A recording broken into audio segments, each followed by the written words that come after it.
अस्सलाम वालेकुम, मैं हूं शहजाद सलीम अब्बासी और आप देख रहे हैं मेरा digital channel straight talk with Shahzad. खुश आमदीद नाजरीन। आज अनवारुल हक काकड़ साहब जो हैं वो पीएम बन गए हैं केयर टेकर सेटअप के लिए, और कल वो अपने ओहदे का हल्फ उठा रहे हैं। जनाब शहबाज शरीफ साहब कल जो है वो सबकदोश हो रहे हैं।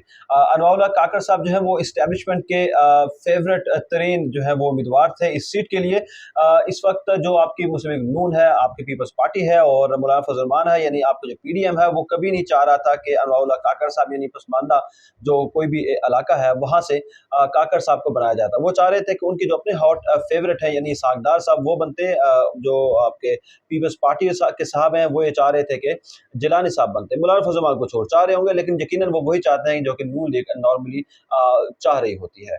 इस्टेब्लिशमेंट के जो मंजूर नज़र जो अनवारुल हक काकड़ साहब हैं, अनवारुल हक काकड़ साहब की जो हिस्ट्री है वो ये रही है कि जनाब कि वो काफ़ी सीजनल जो है वो रहे हैं, यानी सीजन पॉलिटिशियन हैं। वो मुस्लिम नून में रहे हैं, नून लीग के बाद वो छोड़ के काफ लीग में चले गए थे, और काफ लीग का ये वो दौर था कि जब जनरल परवेज मुशर्रफ साहब ने जब नून लीग को फारिग किया, नवाज शरीफ साहब को फारिग किया, तो वो फिर नवाज शरीफ से दूर चले गए, और वो मुशर्रफ साहब के जो बैनर के नीचे जो बनने वाली पार्टी थी मुस्लिम लीग काफ, वो काफ लीग में शामिल हो गए। काफ लीग से दूरियां बढ़ गई तो वो नून लीग में चले गए, नून लीग से फिर से दूरियां बढ़ी, वो नून लीग से दूर हो गए, और वो दोबारा से नून लीग में शामिल हो गए, और वो पांचवी बार जो है वो बाप पार्टी में शामिल हो गए। इस वक्त वो बाप पार्टी के प्लेटफॉर्म से ही सेनेटर मुंतखब हुए हैं, और वो 4-5 साल से जो है वो सेनेटर थे।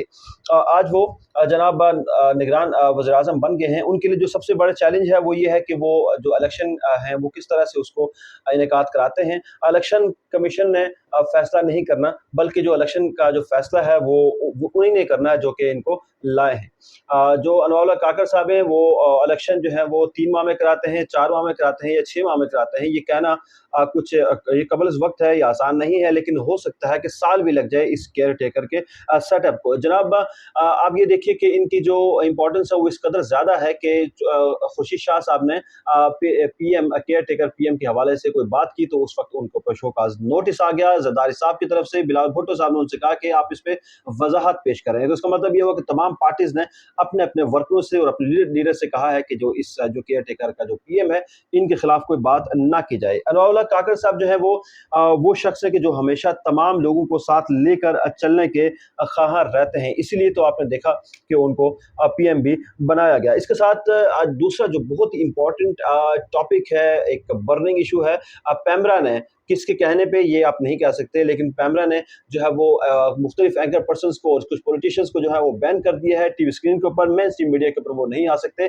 इसमें चंद नाम है वो मैं आपको बता देता हूँ उनके एक करके। सैयद अकबर हुसैन शाह साहब हैं, साबिर शाकिर साहब हैं जो कि एक्स ARY के ब्यूरो चीफ हैं, डॉक्टर मोईद पीरजादा साहब हैं, one of the fine journalist, आजकल वो पाकिस्तान से बाहर हैं। इसी तरह से जो वजाहत ख्वाजा हैं, he is one of the great journalist जो जिन्होंने मुशर्रफ से लेके तमाम बड़े लोगों का इंटरव्यू किया। उन्होंने भुट्टी साहब को भी इंटरव्यू किया, और वो अब ही इज नो मोर इन पाकिस्तान, वो पाकिस्तान से बाहर हैं। आदिल राजा साहब जो है वो यूट्यूबर हैं, डिजिटल कंटेंट राइटर हैं, लेकिन वो चुके ये तमाम वो लोग हैं जिन पे पाबंदी लगी है। इमरान खान साहब के काफी क्लोज नजर आते हैं। हैदर रजा मेहदी हैं, वो खुद यूट्यूबर हैं। शाहीन सहबाई साहब हैं, वो किस दौर में आपका जो प्रिंट मीडिया है उसकी जीनत बनते थे, दी न्यूज में रहे हैं। अली नवाज अवान साहब जो इस्लामाबाद की सीट से PTI के MNA हैं, इमरान खान के स्पोक्स पर्सन थे।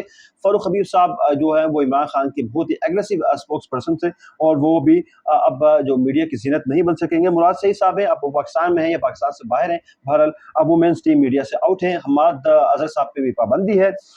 अच्छा, ये जो पाबंदी है ये बड़ी इंटरेस्टिंग चीज़ है। वो ये इस वजह से उन्होंने लगाई है कि जो मफरूर हैं और इश्तिहारी हैं, और ये उनको ये कहा है आपकी अदालत ने, आला अदलिया ने तो नवाज शरीफ साहब के बारे में भी ये कहा हुआ था कि नवाज शरीफ साहब को जो है वो वो चूंकि मफरूर हैं, इश्तिहारी हैं, उनका मेन स्ट्रीम में जो मीडिया है उससे कोई ताल्लुक नहीं है। लेकिन नवाज शरीफ साहब को तो हम दिखा रहे हैं आज भी, हालांकि वो आज भी मफरूर हैं और एब्सकॉन्डर हैं।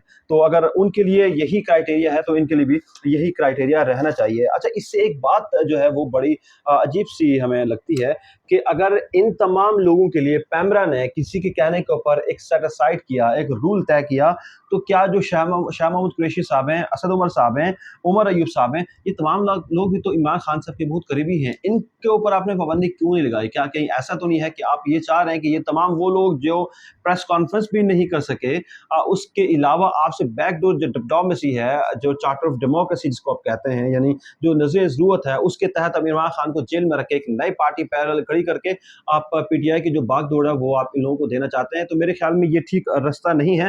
اگر آپ کسی کو ایک چیز کو رائٹ کہتے ہیں تو اس کو ہمیشہ کے لیے رائٹ کہیے، اور ایک چیز جو رانگ ہے وہ پرمنٹلی ایک پرنسپل اڈاپٹ کیجئے، وہ رانگ ہی رہے گی۔